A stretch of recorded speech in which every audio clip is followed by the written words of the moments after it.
Kevin Jackson Radio Show. Welcome, everybody. Kevin Jackson here. It's a Kevin Jackson Show. What have I told you? What have I said to you, conservatives, you Bible-thumping, gun-toting, America-loving, military-loving, capitalists, whatever you call yourselves? I don't care. There are no boxes here. What have I told you? I told you you are the salt of the earth. You are correct. You get it right almost every time. The only time the left get it wrong is the way a broken clock does, twice a day. That's it. If they're lucky. They skip a lot of days.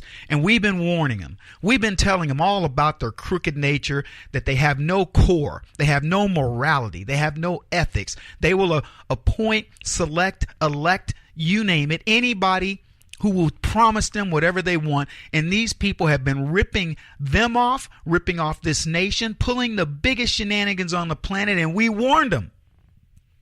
And then we elected Donald Trump.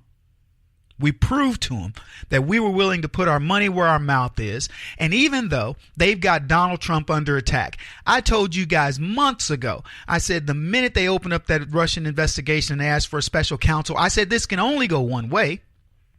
I said this can only hurt the left. Was I right? Whatever these guys touch, it turns to turd. That's what it is. Donald Trump, I asked you guys months ago, does Donald Trump seem nervous?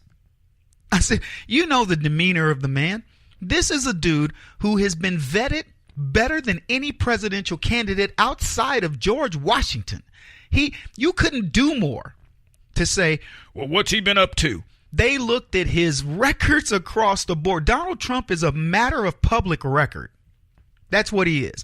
When you're a billionaire and you've been a very wealthy young man, and then you make that wealth into a tremendous amount of wealth, you are under scrutiny your entire life. And let me tell you something. Many of us that I'm speaking to, I've got my hand up, we could have gone the wrong direction. Many of us could have. Donald Trump could have. Some would say, Kevin, he did go the wrong direction. He's divorced, and he did this, and he did that, and I heard he did this thing to black people. And I'll tell you, look, if you want to tell me that, I'll ask the question this way. Who do you know more about? Do you know more about Donald Trump, or do you know more about Barack Obama? All you know about Barack Obama is innuendo. You don't know what he did as a community organizer. Most people couldn't tell you what area of Chicago he worked. They don't know his history with respect to how he got into Congress, how he got into the Senate, the bills that he passed, nothing. Most of America knows nothing about this man. All they cared about was his skin color. That's it. And even to this day, I got leftists arguing with me, talking about Barack Obama did a mic drop when he left, like as if he did such a great job. These are morons that don't even realize this man lost over 1,000 seats, Democratic seats, to Republicans. And that was with Republicans fighting with him. They weren't even fighting against him. Can you imagine what's going to happen to the Democrats now that I don't know, not the establishment Republicans, but that the president is fighting against them? What do we have? We got Corker and we got Flake, two senators who proved that we don't have control of the Senate. These are people working against Donald Trump. Throw in John McCain, throw in Murkowski, throw in a lot of these other Northeasterners who have all bought into this lie of political correctness, and that, you know what, they're living on the muscle memory of Barack Obama. Let me tell you, if you're living on the muscle memory of Barack Obama, you've got atrophied muscles. You might as well put yourself in a wheelchair and wait for MS to set in, because you are going to be defeated. That's all it is to it. Donald Trump's setting a new course, charting a new path for America, and it is, you will be proud of this country. And he's doing it across the board. You couldn't be more consistent. You couldn't be more focused. These guys set this man up at every turn, and you know what happens? They get snake bit. There is no cure for the venom of Donald Trump when it comes to biting the left. All they can do is suffer through it and die. And that's what's happening. And I told you with this Russian investigation, no matter how many times, no matter what they do, no matter what the media says, you don't have to worry. Donald Trump said it. I have nothing to do with the Russians. And they didn't want to believe it. There was a setup. I have nothing to do with him. He goes, if there's somebody out there that does, get them. I don't care. Go get them. If you want to find one of my, quote, satellites, go get them. So where do we find ourselves right now, folks? We're saying we're having to fight to get the Democrats to release the information on who paid for this Fusion GPS fake dossier. We'll talk about that more here in a bit. But we're fighting for this. The Democrats want to get to the bottom of it, though, don't they? They could say to that district judge, whoever is putting up a wall or firewall and not wanting to let who paid for it, let's have it. The Republicans have come out. Tom Cotton said, hey, show it. They don't want to get to the bottom of it. They never have wanted to get to the bottom of it. What they thought they could do is they thought they could cover it up. That's what they thought. We can cover this up. We've got the means. We can keep the genie in the bottle. As I've said, the Russian investigation was so in your face, it's almost insulting. It isn't almost, it is insulting that they would try to throw that back on Donald Trump. Who's going, I got nothing to do with him. I have no buildings there. I have no interest there. If we inquired, go ahead, look into it. I build buildings. I build golf courses. I built them in China. You don't seem to care about those. But suddenly it's the Russians. And what do we find out? We find out, as I said, the Democrats have been working hand in hand with the Russians. And you know why Putin was probably so offended? Putin's going, the nerve of these people. The nerve of these people. They're working directly with my folks. And then they want to make me the bad guy. I'm the international bad guy. I'm the international Dr. Evil because they didn't get what they wanted. What does that have to do with me? Putin's going, look, I'm a businessman. I'm in the business of Russia. If you want to let me have 20% of your uranium and you will let me orchestrate it, I'll do it. No problem. I'm a businessman. But then you want to throw me under the bus for your political expediency? Not going to happen. So what do? They make Putin out to be the bad guy. Ooh, Dr. Evil. God, folks, we got so much to talk about today. I'm not kidding you. It's amazing to me. The lunacy I will prove that I do every day, but I'll prove to you today tells you, how do we even listen to leftists? Why are we paying attention to these fools? It's ridiculous. Even math is under fire. This is the Kevin Jackson Radio Show. Do you owe back taxes to the IRS or state? The secret to avoiding the IRS nightmare is to seek professional representation. My friends at Security Tax Associates provide the most cost-effective and ethical representation in the industry while helping to avoid seizures, levies, and wage garnishments. Security Tax Associates is here to ensure that the appropriate steps are taken to permanently eliminate any possibility of future tax burdens once and for all.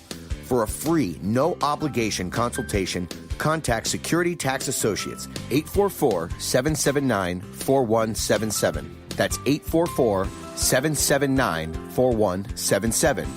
844-779-4177. Or visit them at securitytaxassociates.com.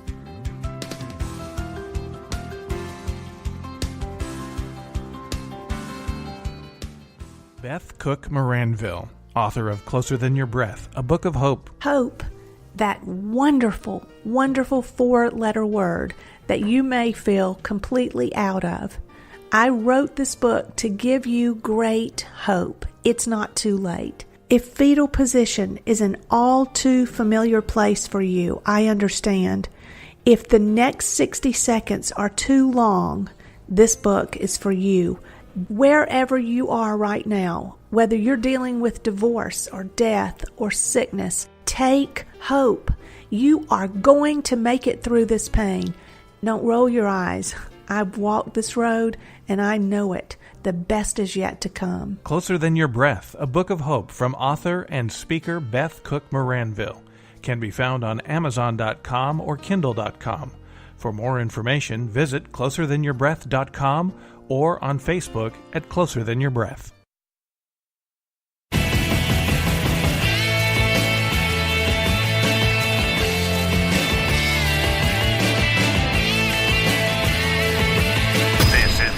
Jackson Radio Show.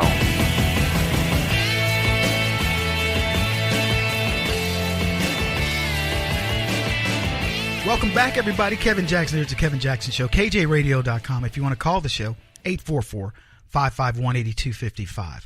Let me tell you, when the bow breaks, the cradle will fall. Are you watching the crybabies? We'll talk more about the crybabies on the left a lot during the broadcast. But are you watching these folks? Are you watching what's going on right now as everything that they have done starts to unwind? Wow. This is fun to watch. Elizabeth Warren's in the news. She's talking about sexual assault. They have this thing called Me Too, this project. We'll talk about that a little bit later. The dossier. The noose tightens around the Clintons' necks. The dossier. Russian spies. Collusion. Conspiracy. And you know where it all leads back to? Barack Obama's administration. What have we talked about? When the bow breaks, baby, the cradle will fall. Down will come baby, cradle and all. And these babies are about to get a lesson in political shenanigans that they've never. You know what's so bad? Right now, these guys who have told us Donald Trump has been colluding with the enemy. Putin is Dr. Evil. He's been colluding with him. He's been trying to do evil things. And then we find out, holy cow, the Clintons sold Dr. Evil 20% of our uranium, the capacity to make war. You gave fissionable nuclear material, well, he can make it into that, to Dr. Evil. How do you come back from that? You know what they say? Oh, well, you know what? Putin's maybe not quite as evil as we said, and we needed to make this deal. This was a good deal for America. You're laughing at me. You're going, Kevin, no way. Yeah, watch the spin. Watch the spin over the next month as they try to save themselves when the bow breaks. Watch these leftists tell you Putin's not so bad. This deal, when it was being brokered, we had a different relationship with Russia. Does anybody remember when Barack Obama said to Medvedev, hey, things will be different when I'm reelected? See, all this deal was already in the works. Now, for most people, what the Obama administration did would rise to the level of treason. We're talking about somebody who brokered a deal via his Secretary of State that funneled millions of dollars to the Clinton Foundation. And I promise you, if you go through and you look at where that money goes, you can bet a bunch of it ended up with Obama some kind of way.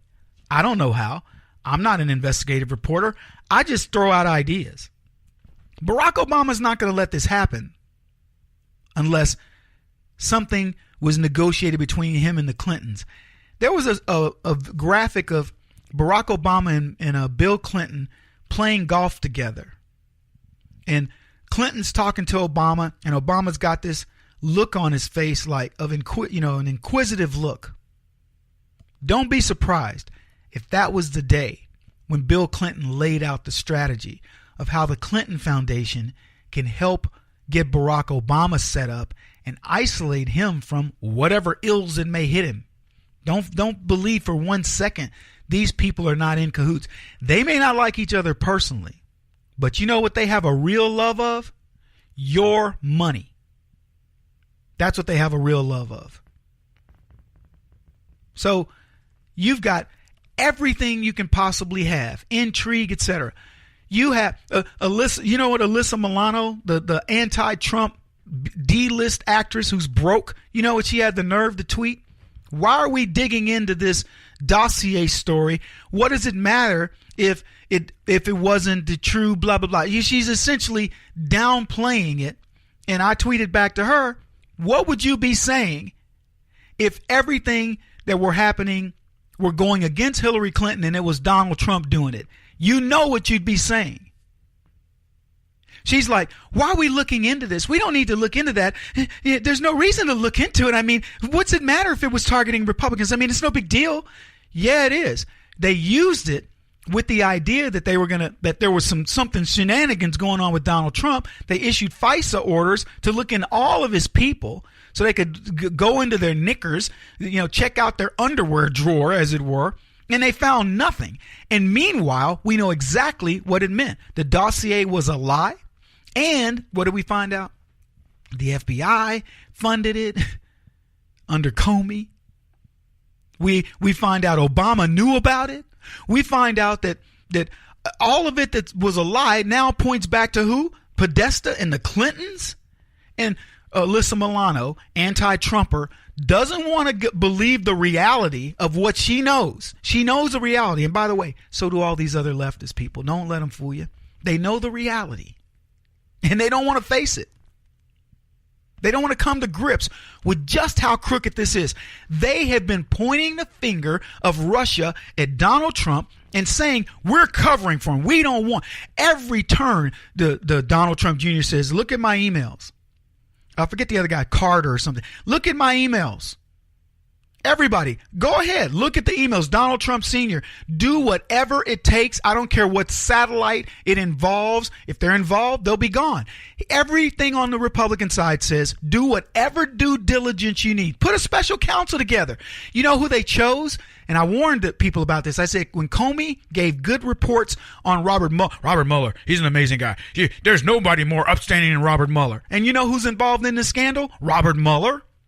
And what does Robert Mueller do? He stacks the deck. He puts in nothing but Clinton supporting attorneys to go after whom? Donald Trump.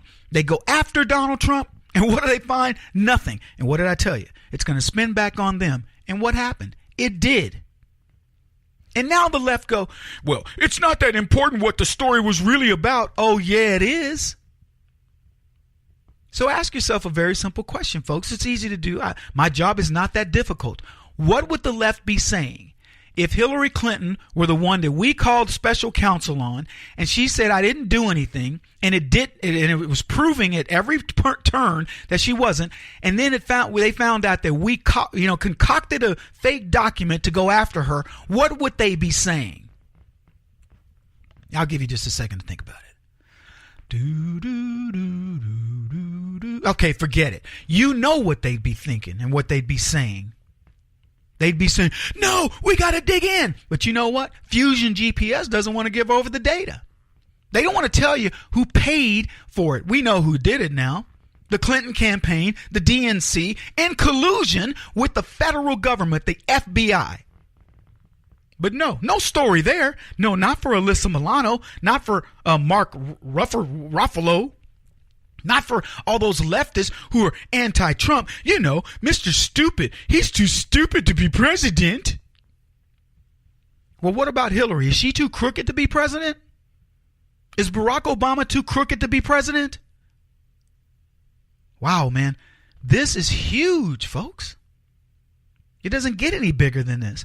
All of these things are coming to the fore in the era of Donald Trump for a reason. If you understand what is God's handiwork here, you get it, that he is exposing the dirt, the filth that represents the left, and he's asking us to clean up our act.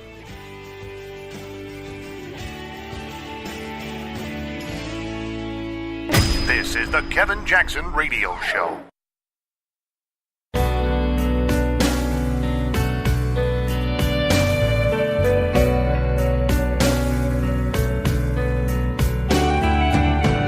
The Kevin Jackson Radio Show. If I could just pick up on what John was talking about. One of the criticisms from Senator Corker today was the idea that history will most remember President Trump for debasing the country. And you could hear in Senator Flake's remarks the idea that he seemed to be writing it for history. How do you think history will view not only the remarks of the two senators today, but also former President Bush last week? I certainly think history is going to look at this president as somebody who helped defeat ISIS, who built an economy that was stronger than it's been in several decades, who brought unemployment to a 16-year low, who's created over 1.7 million jobs since being elected. I think those are the things that people actually care about, not some petty comments from Senator Corker and Senator Flake. And I think they're a lot more concerned about the big policy initiatives that this president is driving, including historic tax cuts, which we're going to get done by the end of this year, and then start focusing on some other things. Those are the things this president will be remembered by, and I think those are pretty good, certainly good facts and ones that we're happy to stand on. Welcome back, everybody. Kevin Jackson here. I always tell you, the left, they tell you what they're worried about with what they say. Now you're saying, Kevin, they're talking about Donald Trump. How's he going to be remembered? We had Senator Flake, we had Senator Corker, and we had former President Bush all saying, in the case of Bush, without saying names, that they're concerned about President Trump. What's history going to remember about him? And 1.7 million jobs in less than a year. Wow. Barack Obama had lost over 4 million jobs. Easily. It was more than that at this point. 1.7 million jobs. Lowest unemployment in decades. And I'm talking about getting people good jobs. Exuberance back into the body, into the society in general, right? Kids getting out of college actually believe they can get jobs. They're leaving their parents' basements. People, I thought there was going to be a mass revolt over the idea that there was no more Obamacare. Oh, Donald Trump issued executive orders that said essentially you can buy your insurance wherever you want, and we're not going to do this subsidy. And whoa, the world hasn't. How's that impacted your health care? He just got his budget, which I hope they reduce this thing, but he's also. And that's going to lead the way to tax reform. But he's also reduced the deficit. We didn't plow through 20 trillion at the rate we were. Think about where we were with Barack Obama by this time in his first year. He had inherited almost a $10 trillion debt from George Bush, and it was at 11 trillion. We were $1 trillion more into debt at this point last year. Barack Obama, in printing money, added $8 trillion of unfunded, non-backed up money that he printed in quantitative easing. Over $8 trillion. And the first trillion of it was already hitting the deficit. Donald Trump has reduced the debt. Has reduced the debt so far. This guy's wondering how Donald Trump's going to be remembered in history. When I said to you, they tell you what they're concerned about. They tell you to your face. Now you're saying, Kevin, what are you talking about? They're concerned about the legacy of the left. They're not concerned about Trump's legacy. Let me tell you, if you think Donald Trump is in the White House going, let me make a decision based on what this is going to mean for me in 100 years, you have to be a moron.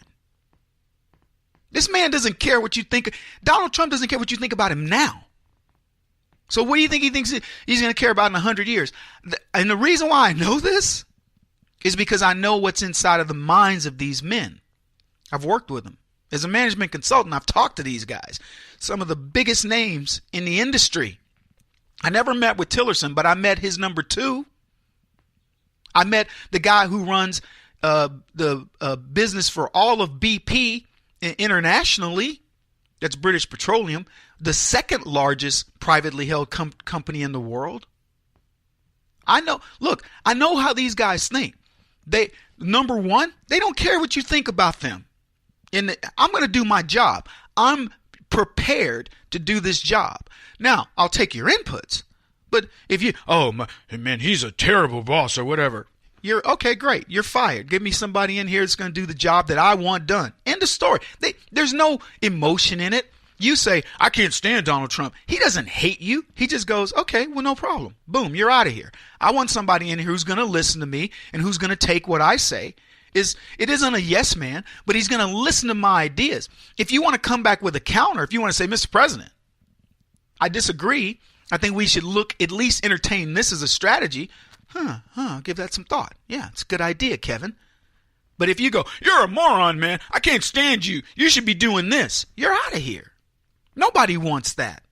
Executives don't want yes men. They want people that will bring contrarian ideas, but they also want to know that when they give you an idea and it's a good idea, you're going to follow it to the letter of the law. So it isn't personal. It's like the mafia.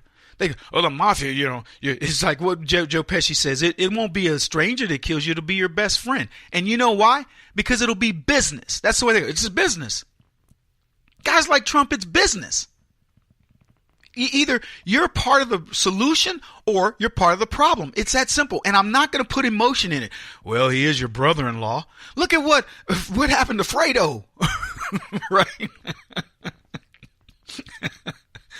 They took him out on the boat. He went fishing.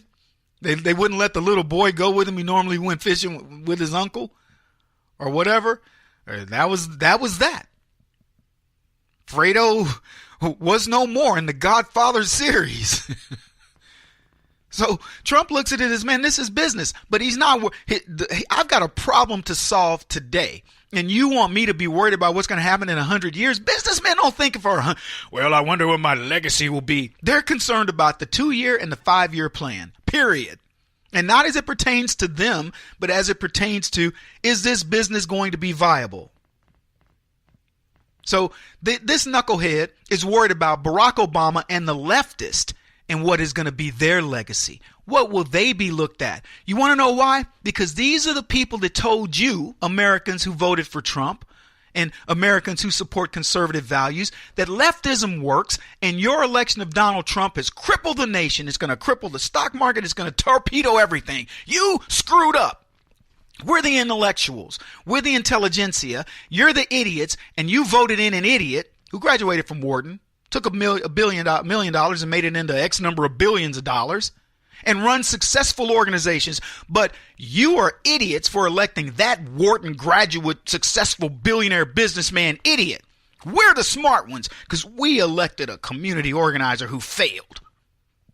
We elected a guy who did nothing but connive politically to get where he wants, and then he gets what he wants, and he's the dog that caught the car. But yeah, we're dumb.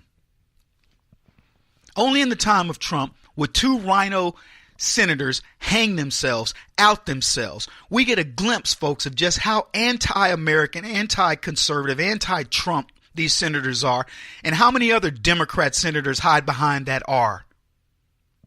Because of President Trump, America can see that real Republicans do not own Congress. And you can add McCain to that list. But in 2018, we would have gotten these 2. See, they left because they knew the writing was on the wall. I don't know what Steve Bannon could do to him, but he could certainly hurt him. Steve Bannon went out and said, look, we're going after people. You got to love it. Bannon's like, look, here are the names of the people who have voted against you, against us. They are not real conservatives, blah, blah, blah. And for the record, I'm not a huge Bannon fan. I don't dislike Steve, but we've had our run-ins, and I'm going, Steve, you're an apologist for blacks as well, and I don't like your attitude. But other than that, he's pretty conservative. But we've had our run-ins. So we got these 2 senators on the ropes. They preemptively said, well, we're going to leave, and then we're going to make his life miserable for the next 14 months. Yeah, I bet you will. Let me make you guys a bet. Donald Trump's going to make their lives miserable over the next 14 months. You want to know why? Because you are going to go after these guys. These guys crave the spotlight. They want to be loved and liked. It's like John McCain. He wants you to love him. And the more you hate him, the more he's, I'll get it. Donald Trump's going to make their lives miserable. And so will you. They're saying Flake, one of them, Corker or Flake, wants to run for president in 2020. Good luck with that. You might as well shave your mustache into a Hitler mustache and get a Hitler haircut and say you're going to run, because you're not getting anywhere close. The bigger deal, folks, is this. The rest of Congress is going to get this message. Either you follow the president when you agree with him, of course, or you're going to be gone. But it's not just agreeing with him. You follow the president when he agrees with the general public of conservatives, and then go along, get it done. Think about this. The Democrats have never had this problem. As warped as Obama's ideology was, these idiots followed him off the cliff, losing over 1,000 seats, and they stuck with him, and they're still dyed in the wool. And we can't get guys to follow a man who's proving himself daily. Shame on us. Kevin Jackson on the Black Sphere Radio Network. Do you owe back taxes to the IRS or state? The secret to avoiding the IRS nightmare is to seek professional representation. My friends at Security Tax Associates provide the most cost-effective and ethical representation in the industry while helping to avoid seizures, levies, and wage garnishments. Security Tax Associates is here to ensure that the appropriate steps are taken to permanently eliminate any possibility of future tax burdens once and for all. For a free, no-obligation consultation, contact Security Tax Associates, 844-779-4177. That's 844-779-4177. 844-779-4177. Or visit them at securitytaxassociates.com.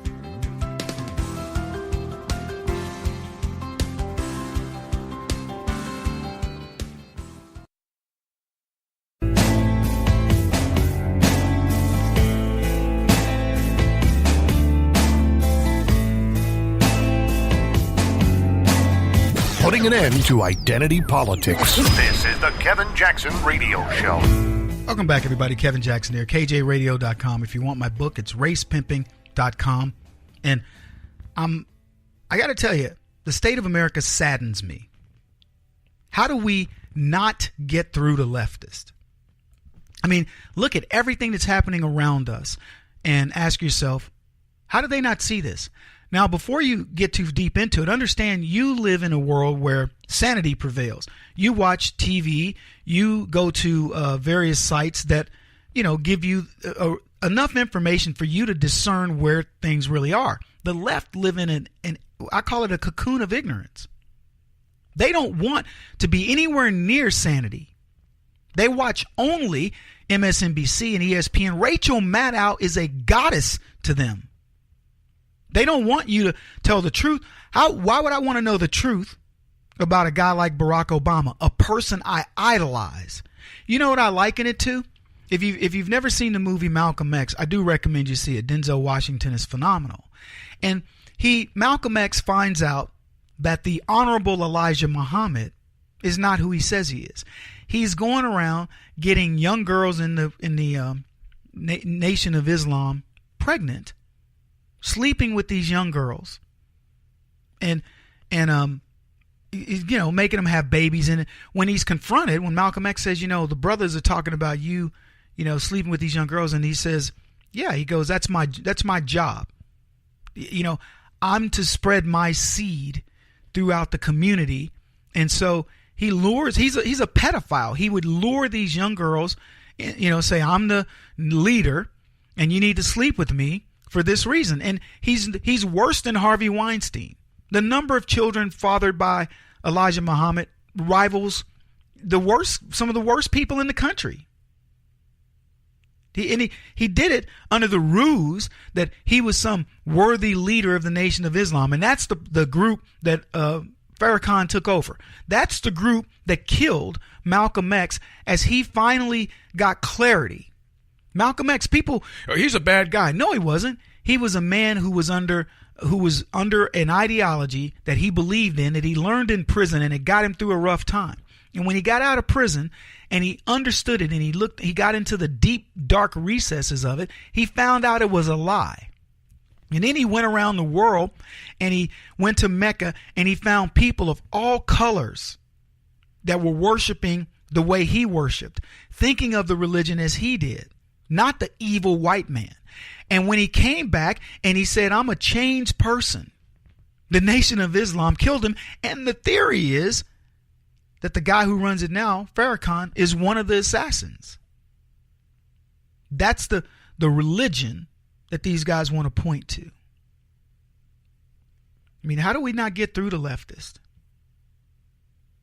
I know I can, but I'm talking about the masses. You know how I get through to them? I tell them the truth, and I'm unapologetic. I don't back down. It's the way it is. Doesn't matter whether I'm speaking to a group of Islam, people that worship in Islam, or I'm speaking to a group of Jews, or I'm speaking to a group of Protestants, Catholics. It doesn't matter. I'm going to say the same thing. It's not a condemnation of you as a person. I will condemn the way you think. But here's what you have to do in order to win these people over. Because I know you guys are asking me all the time, Kevin, what can we do? First, you got to single them out. You got to get them away from their group. Because in their group, they feel powerful. When they're away from their group, they can't stand behind the lies. And you ask them very simple questions. You could ask that question of anybody from the Nation of Islam and say, well, what about this and what about that? You could certainly ask it of Islam. Kevin, we no longer stone women. Do you do honor killings? Do you do vaginal mutilation? How do you treat women? How can you, explain to me all these different things as if I'm somebody that just wants to convert. I'm a woman that wants to convert. Well, Kevin, if you submit completely to men. Okay, so I submit to you. And then I go out, I'm in my hijab, and a group of men rape me as I'm coming back from getting my groceries at the market or whatever, and you have to kill me. Is that not right? Because why? Oh, because I've brought dishonor to you. Explain that one. It seems to me that the dishonor would be with the men who would rape me for following my religion, or who would rape me for any reason. That's just me. Anyway, you got to get them away from others, and you got to question them. You got to make them come to grips with the lies. Think about everything that the left is facing today. Barack Obama left. He crept back in to talk about the Virginia governor's race. But for the most part, Barack Obama had made out like a rock star. He's worth tens of millions, if not more. He gets $400,000 plus per speech. He makes more in 30 minutes than he made in a year. And he's speaking all over the place. He hobnobs with the wealthiest people in the world. Has Barack Obama gone into a poor neighborhood and said, you know what? I'm going to oversee the construction of a $5 million think tank learning center for black children. I'm going to employ these young people to run it themselves. I'm going to get corporate sponsorship to make sure that it's endowed and it continues on and it'll be a legacy to this or that. No, he's done none of that. He's hobnobbing with Richard Branson and other wealthy white billionaires. The people that he tells young black kids are the enemy. He hobnobs in the midst of these folks every single day. When he's not with them, then he's hanging out with B and Jay-Z and other very wealthy blacks. Barack Obama's hanging out with the wealthiest people of all colors all around the world wherever he goes. And he's not making one reference to the impoverished. No, the people that he says he's fighting for, Main Street versus Wall Street, none of it. Is he going around solving world hunger or looking for ways that he can improve the world with all these newfound riches that he has? No, he is going to do it. For him, this is a lifelong vacation, and you don't spend vacations in impoverished countries. He is not going to go out and put in water systems in the deep, dark recesses of Africa somewhere. He's not going to do it. And then look at his legacy. They want to talk to you about Donald Trump. He's a loose cannon. He's a crazy man. They're telling you all about Barack Obama. They're telling you about Hillary Clinton. They're telling you about leftist ideology when they say that. Because the only thing I see when I see leftist ideology is I see crazy people. I see people who believe that they can convince you to let people in, into the country for no reason. They claim building this wall is a sign of, it's negative. No, it isn't. It's a demarcation. It's a point that says, here's where our land ends and yours begins. That's it. If you want to take it for more than that, you can. Because you know what? We all have laws. Mexico has laws to enter their country. The only reason why nobody gets mad if Mexico were to build that wall is because nobody's trying to sneak into Mexico. But if we decide, it would be like this. You're a neighbor. You've got no wall, no fences in your neighborhood. And every time you come home, the neighbor's barbecuing in your backyard, swimming in your pool. They've gone in your house. They brought out your food. Your dog is pregnant by their dog. I could name 50 different things that have happened. And then you go, you know what? Guys, come on. And this goes on for, I don't know, decades. And then you finally say, okay, enough is enough. And you build a fence. And they go, look at you. Yeah, Mr. Unneighborly. Building a fence, huh? Yeah, hey, thanks, Bob.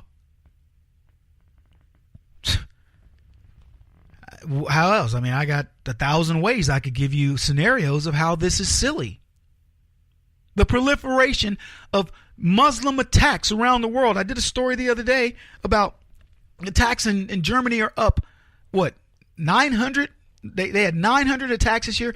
They're up quadrupled, I think they said. They've quadrupled. And now everybody can't connect the dots there. How many attacks have we had? How many attacks did we have in the 70s, the 80s, 90s? And I'm talking about Muslim terror attacks. And then suddenly we bring in Muslims and we go, I don't understand why we're having so many Muslim terror attacks. It's because of the Muslims. It isn't because white people got mad. I'm going to start having terror attacks and bringing in all these Muslims. We're out here trying to fight for safety and security. The government says it's going to protect us. And I've watched decades as the government has not protected us. They've let people come in with disease. We've got more sex trafficking. We've got more gang activity. We've got more drugs. We've got more terror attacks. And they go, yeah, well, we're going to protect you. Well, you know what? I don't like the way you protect me.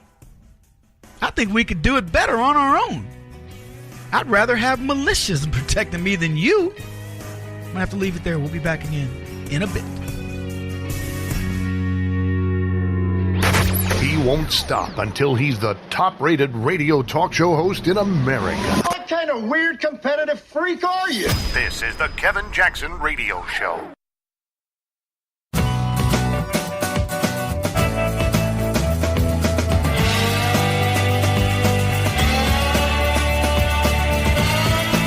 This is the Kevin Jackson Radio Show.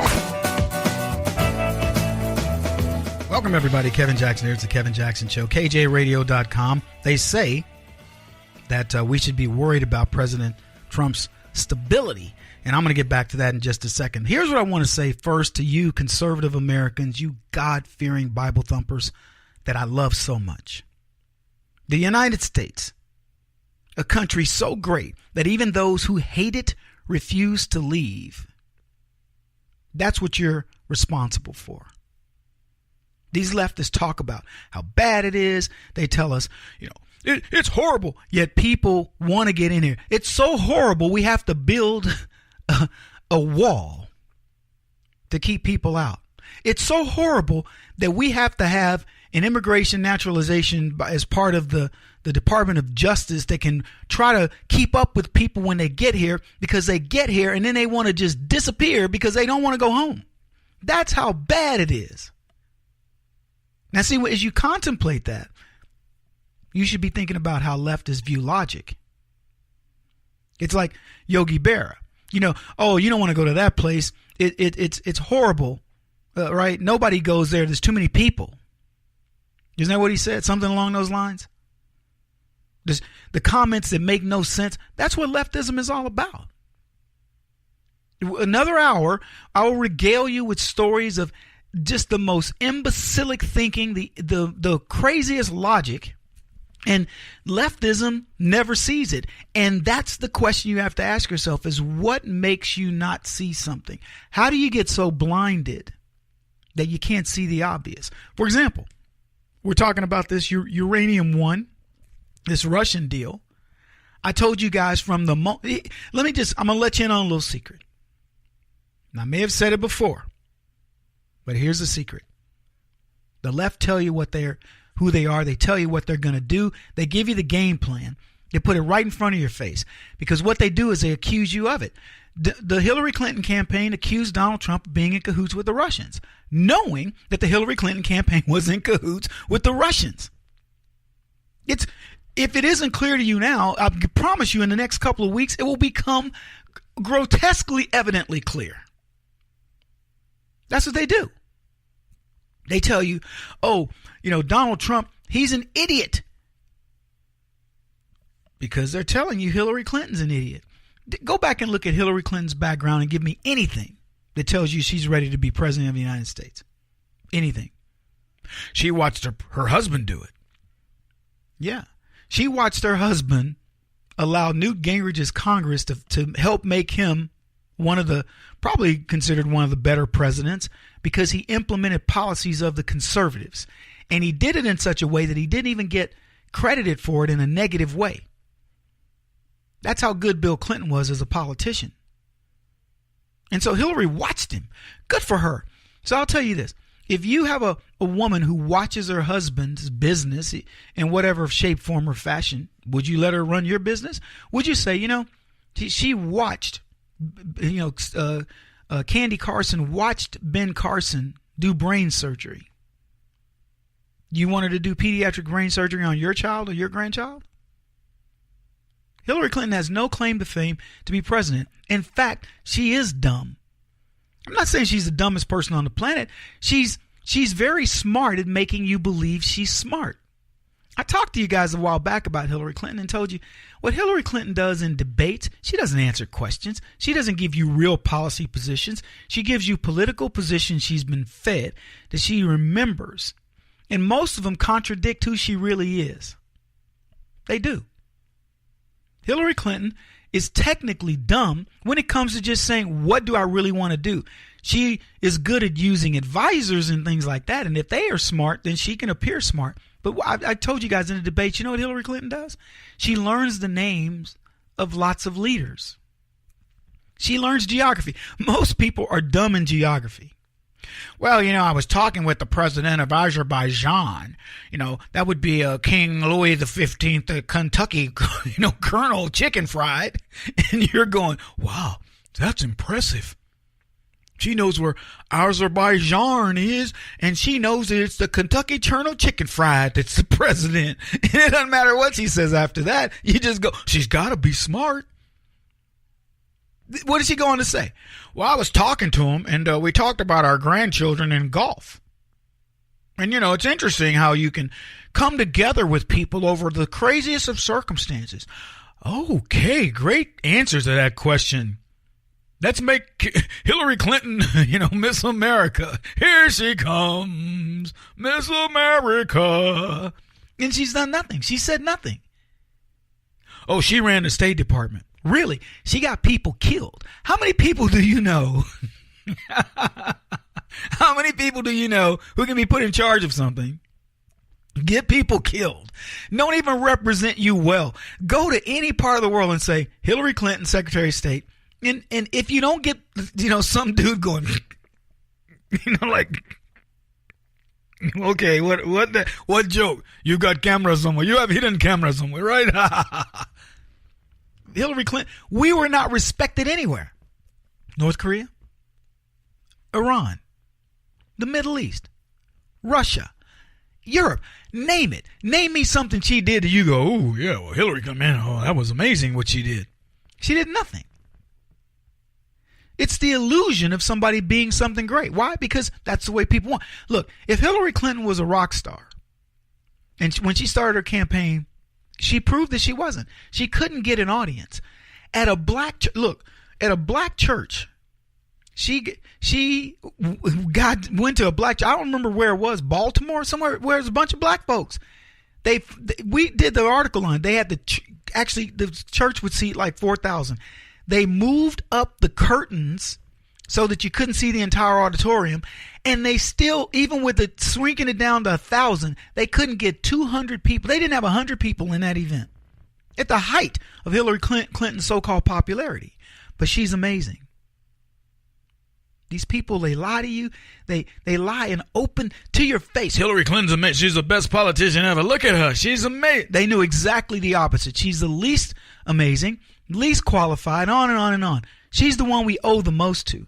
That's what they were telling you. And now you see why. You see why Barack Obama was trying to get her in there, telling you, Donald Trump, he'll never be president. Ha, ha, ha. Yeah, Donald Trump. And then Donald Trump becomes president. And you know what Barack Obama does? He gets in the wind. For the most part, the dude knows, get out. If you think you've seen Barack Obama or you haven't seen much of him now, you wait. You won't see a lot of him. He's going to stay out of the fray. This is the Kevin Jackson Radio Show. Do you owe back taxes to the IRS or state? The secret to avoiding the IRS nightmare is to seek professional representation. My friends at Security Tax Associates provide the most cost-effective and ethical representation in the industry while helping to avoid seizures, levies, and wage garnishments. Security Tax Associates is here to ensure that the appropriate steps are taken to permanently eliminate any possibility of future tax burdens once and for all. For a free, no-obligation consultation, contact Security Tax Associates, 844-779-4177. That's 844-779-4177. 844-779-4177. Or visit them at securitytaxassociates.com.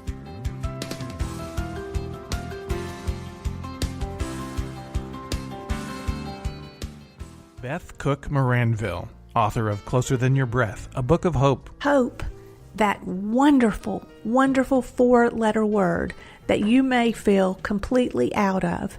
I wrote this book to give you great hope. It's not too late. If fetal position is an all too familiar place for you, I understand.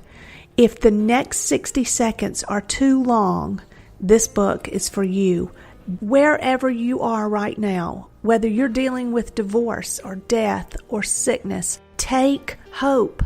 You are going to make it through this pain. Don't roll your eyes. I've walked this road and I know it. The best is yet to come. Closer Than Your Breath, a book of hope from author and speaker Beth Cook Moranville, can be found on Amazon.com or Kindle.com. For more information, visit closerthanyourBreath.com or on Facebook at Closer Than Your Breath.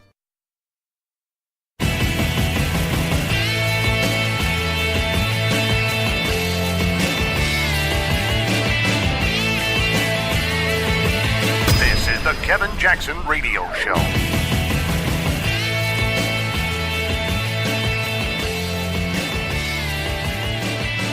Welcome back, everybody. Kevin Jackson here. It's the Kevin Jackson Show. I have to tell you, honestly, one of the easiest shows I've had to do in a long time.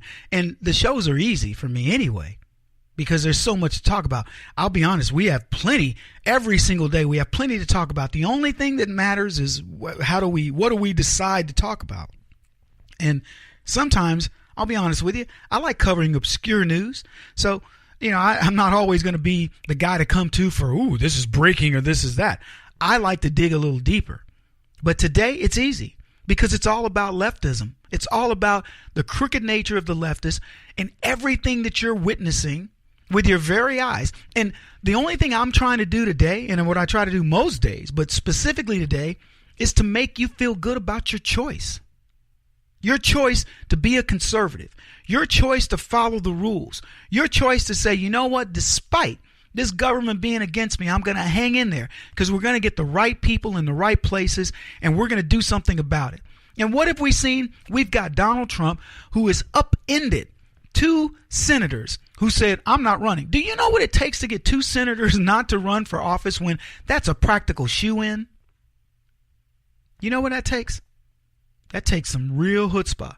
These guys are in fear for their lives. Bannon's got something to do with it, but you can bet when Donald Trump, he probably put the word out, I'm going to run against you in such a way, there's no way you're going to win the next race. And for the record, folks, if we target a few of these others that are out there, we can beat them. And you know what that does? That puts a scare in the right. Those rhino Republicans will start to see the light. Ryan and others, no matter what they tell you, folks, they're going to be establishment. There's no question. But they will sway like a willow in the wind based on what we say we want. When they see the overwhelming majority of Americans are now starting to see the light, and they are, by the way, you'll watch these Republicans get in line because that's the only way they can hold on to power is to do what we want. They still believe that the institutional, the establishment Republicans, establishment politicos, forget Republicans and Democrats, are the way to go. They don't like losing that power. But when they figure out how they can maintain that power by doing what we say, they're going to do it. Hang in there. But I want you to think about everything that's happened so far with Donald Trump. Since he became president, You're watching executives at corporations, probably leftist thinking corporations, have capitulated. Target, we're going to drop our transgender bathroom policy. Good for you, Target. Good idea. The NFL, trust me when I tell you this, before the end of the season, they will have an edict that says we're not doing this kneeling crap anymore. Before the end of the season. But that's just small things. You're watching the world change its behavior. NATO wasn't paying its bills. You know why NATO didn't pay its bills? They're like, shoot, there's a brother in the White House. He don't even pay his bills. Look at his debts. Look at how much money he's spending. He's not protecting anybody. You know, why should we have to fight? He doesn't even believe in these wars. He doesn't believe in the cause of America. Why should we be involved? We ain't paying. NATO said, screw Barack Obama. To heck with America. We don't care. I don't care about your veterans. We don't care about your history of bailing out the world. We don't care what your legacy's been. We know where you're headed. Barack Obama's winning. Leftism is winning. We ain't paying our bills because that's what leftists do. We don't pay our bill. We King Kong up in here. And you know what Trump said? No, you're not. You're a little rhesus monkey. And I'm about to experiment on you. And you're going to start paying your bills. And what did NATO do when Trump sent out the sign and said, NATO is obsolete? If you don't pay your bills, if you don't send troops when we want them, what good are you? You're not worth it to us. You know why? Because we stand up for freedom. And we will do that until this nation no longer exists. But on my watch, it's going to exist. And you either get on or you get off. But you're going to, let me just say, it's going to happen one way or the other. And what did NATO? No, hold on a minute, Mr. President. Let's get caught up here. Send us a bill. Tell us what we owe. And you got 10 days. And they did it. So we got senators. I'm leaving. You were going to leave anyway because we were going to get rid of you. You got the NFL. I'm going to kneel because America's so oppressive. Yeah, you know what? A country so great that you ain't even leaving. This country is so bad that these guys, they criticize and criticize. But apparently America is the only place for these poor oppressed black people to go. Black people go on vacation all the time. Some of them got money to burn. Where they at? Still here. Not going to the motherland. Still here. And I could go on. And there are those that want to see President Trump get impeached. Impeached over what? Over selling 20% of our Iranians to the Russians through some crooked deal? Yeah. When did that happen? 2009. That happened years ago. Under Obama's auspices, under the watchful eye of Hillary Clinton, as her husband brokered the deal and her foundation made plenty of money. You know what Hillary Clinton said when they left the office? I'm never going to be broke again. And if I got to use the American taxpayers to do it, the uranium, that so be it. And Barack Obama said, just give me my cut and everybody's good. Make sure I get when I set my foundation up, everything's good. All right, let everybody agree. Okay, well, I'll be talking to Medvedev soon. I'll let him know. We'll get with Putin. Right under our eyes. Anybody heard anything about the Las Vegas massacre? You know, the leftists who killed a bunch of people. He came out of nowhere. Yeah, he did come out of nowhere. You know what? He came out of nowhere. Nowhere's where leftists are. That's where they live. Came out of nowhere. Nothing. I don't know what's going on there. They're trying to make Niger Trump's Benghazi. They're trying to make Hurricane Maria Trump's Katrina. Things that the guy, probably inherited. Has Trump used it as a crutch? I inherited these messes. No, he just says, give me what you got. I signed up for this. I wanted it. I wanted to help the country. Give it here. Media glosses over a threat to the president by Maxine Waters. Why take her seriously? She's a clown. But can you imagine if a sitting congressman had threatened, even veiled threat, to kill Barack Obama? What would we be dealing with? You know what? I was talking about the Clintons a while back. Where's Bill Clinton? Where's his comments on Harvey Weinstein? Where's Barack Obama's comments on Harvey Weinstein? Where's Barack Obama's comments on Uranium One? Where's Bill Clinton when we're talking about Uranium One? Huh? We're talking about lots of stuff, folks. We're talking about womanizers in Hollywood, Weinstein. And you know what they do? Oh, that Bill O'Reilly, that Donald Trump, that Roger Ailes. None of it compares to Bill Clinton, nor does it compare to Weinstein, but they want to change the subject. They always want to change the subject when the subject points back to them. Because they're crooked, man. They even decided to blame, pull out George Bush the elder. Maybe we'll talk about that next. That's a funny story. Crotchety old George Bush the elder.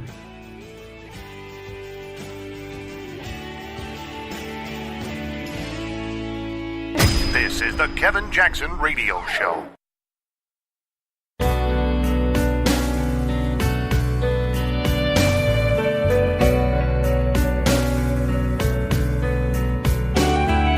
This is the Kevin Jackson Radio Show. Welcome back, everybody. Kevin Jackson here. Want to give birthday wishes out to my eldest son, Ethan, who just turned 28 years old. I know you people are, Kevin, how could you possibly have a son 28 when you're 33? I know. Yeah, and I'm a bit older. It's always funny, people, they get my age wrong because I look younger than I am, possibly because I have a 10-year-old and he's, he keeps me younger than my years. I don't know why. Black don't crack. What? What do you want me to say? You youngsters in there. By the way, you guys look older than I do. Seriously. I come to work and go, I feel like I should be calling you guys sir. Oh, what are you, 30? Yeah, man. Hard living. Rode hard and put up wet, as we used to say in the country. I'm just messing with you, man. Y'all look good. You look good. It'll hold for another 4 or 5 years. Don't worry about it. Everybody can't be pretty like me. Come on. What do you expect? Yeah, as I like to tell people, I have a face for radio, which isn't really true. I'm actually kind of cute. I used to be handsome. My older brothers would say to me, my cousin and my brother, if we were going to go out somewhere, they'd say, yeah, let's make sure we bring Kev because, the girls are going to like Kev. And I used to think, it was like a compliment, like, yeah, I'm kind of cute, but it was more personality. I didn't realize it was personality they were talking about. Anyway, hey, I told you guys, on November the 4th and the 5th, I'll be co-hosting Fox and Friends. And I need you guys to watch the show, tweet with me, comment, do whatever, because here's what I say this. That's what they like. I don't really care. If I get a gig at Fox and Friends on the weekend, congratulations to me, but congratulations to the conservative movement, because it will have been 8+ years culminating with, a gig with Fox. And there's some life-changing events that occur. You get a little bit more money, whatever, and more notoriety, but quite frankly, I'm okay. I'm cool with the notoriety I have. But I will consider it a win for us in the sense that, I want the people to see conservatism delivered differently. Not the way I've seen it delivered, day in and day out on many shows. And certainly not the way I see leftism presenting us on these other shows. We need somebody that's going to create controversy that the other people are going, whoa, that dude's making sense. They need to be using my clips. It's funny. We go out, my team, and we look at the memes that get created over different folks and the videos. There's one, I won't say who it is, but there's a group. No matter how great I knock it out of the park on Fox, they never post my videos. Conservative group. And I find out that somebody that they like to promote doesn't like me. By the way, I've never even met this person. Never met him. How could you, if you said, I don't like him. Like people tell me all the time, Kevin, I don't like Juan Williams. And I go, why? Because his politics differ from what yours are? Juan Williams is a nice guy. He is. I've met Juan many times. He's very nice. His politics are crazy, but he's a nice guy. So I can't stand him. You can't stand his politics. I get that. I can't either. But Juan and I have had some interesting conversations. He always ends up going, having to rethink it. I've never done that with him, but he's a nice guy. But people, I don't like him. So somebody doesn't like me who's never met me, a conservative, by the way, And they blacklist me on this site where they post videos, and I'm going, okay, fine. Do you think my team loses any sleep over it? No. What we looked at is, why haven't they posted any of our videos? It was like a discussion we're having a round table, and they're like, why haven't they ever posted our stuff? I don't know. And then we looked into it and figured it out. That's what we ended up getting told. So that's horrible. That's terrible. I don't get that. I just don't. Anyway, here's a couple stories real quickly. So I don't know why'd you guys put this in here? 15 New York City schools are going to go meatless on Monday. Why? Why are they going meatless? Are we now going to look at the vegans and as a special interest group or whatever? Explain to me, why would we bother? It's not a story. Hey, here's one though. Bush the elder apologizes. Former President George H.W. Bush has apologized after actress Heather Lind, L-I-N-D. If you don't know who she is, don't feel bad. I looked at it and went, oh yeah, I think I remember her in something like a toaster commercial or something. But she's apparently an accomplished actress. And she accused him of, quote, get this, I love how they use this term because it's become so watered down, sexually assaulting her during a screening of her AMC show. Now, what intrigued me was, I know how sickly George H.W. Bush is. And so I'm going, was this like when he was in his 50s? How old is this? I thought Heather Lind must be like a 70-year-old actress. Well, she's like 28. I don't know what her age is, but I'm telling you, she's under 30. She's not old at all. She's a very light-skinned girl, alabaster, like a porcelain doll, but she's not overly attractive. She's not ugly, but she's not overly attractive. And so this event happened 4 years ago. This alleged incident happened 4 years ago. Lind had posed for a photo with former President George H.W. Bush. This is Bush the Elder, while promoting the AMC show Turn, Washington's Spies. All right? So I want you to imagine, here's George H.W.'s in his wheelchair, and they're doing a photo op. You've seen these, where they put people behind the backdrop and they wheel you up. Well, in his case, wheel him up, but you go up there and everybody does the pose. I was at the event. Whatever. Well, that was what we're talking about. So Lynn wrote on Instagram that Bush, quote, sexually assaulted her. She said he touched her, quote, from behind from his wheelchair with his wife, Barbara Bush, by his side. Now, again, see, this is where leftism really irks me. He sexually assaulted. I'm presuming he grabbed her butt. He could have brushed up against her butt. The snowflake generation now is essentially anything that happens, it's devastating to me. I can't believe that his arm accidentally brushed up against my breast as we were standing in a crowded subway, or whatever. But she says, and he told a dirty joke. Then he touched her again. That is the new definition of sexual assault. Lynn claimed that Barbara Bush rolled her eyes at HW as if to say, not again. And the security guard, she says, said to her, you shouldn't have stood next to him. Now, let me tell you the significance of this story. The significance of this story is Heather Lind, wants you to believe that George H.W. Bush is the reincarnation of Harvey Weinstein. It's a deflection. Heather Lind, first of all, if that's all that George Bush did, let's face it, what are women out there saying right now? You're going, dirty old man. I mean, okay, we've all got that uncle who's 80-something years old who goes, I don't give a crap. I'm just going to do what I want to do. And to shield people from them. You know what I mean? You're like, okay, I'll stand here next to Uncle Weirdo, and you'll stand over next to me, honey, okay? Because you don't want your girl to have to deal with it. And if she did have to deal with it, she would just move his hand back and go, and then whisper to him, you dirty old fart, or whatever. But no, leftists got to freak out. Such are the times, isn't it? Isn't it? We've got this distorted view of sexual assault. It was like Terry Crews, big black dude. Yeah, this producer came up to me, man. I was at a party with my wife, and he just came up. He sexually assaulted me. I was like, when I saw that story, I was like, whoa. Who was this little dude? Was this like Superman, Mighty Mouse? What'd he do? Throw Terry over the sofa and, pull his pants down and have his weight. What did he do to this guy? Big old Terry Crews, muscle-bound black dude, like 6'4", big dude.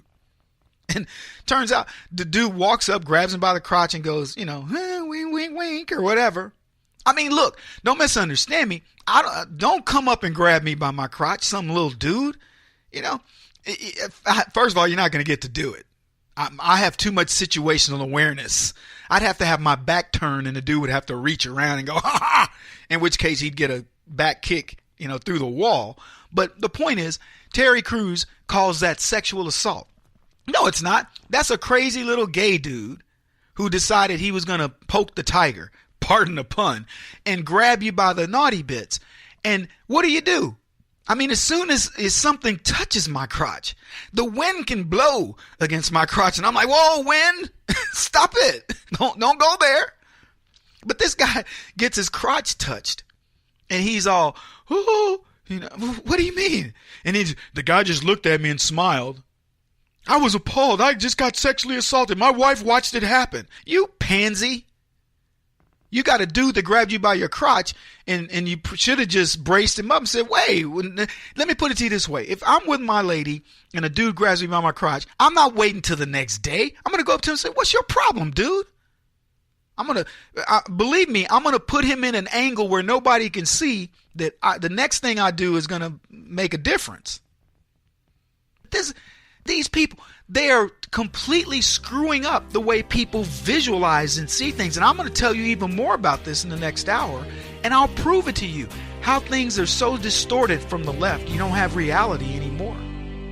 Kevin Jackson on the Black Sphere Radio Network. Do you owe back taxes to the IRS or state? The secret to avoiding the IRS nightmare is to seek professional representation. My friends at Security Tax Associates provide the most cost-effective and ethical representation in the industry while helping to avoid seizures, levies, and wage garnishments. Security Tax Associates is here to ensure that the appropriate steps are taken to permanently eliminate any possibility of future tax burdens once and for all. For a free, no-obligation consultation, contact Security Tax Associates, 844-779-4177. That's 844-779-4177. 844-779-4177. Or visit them at securitytaxassociates.com.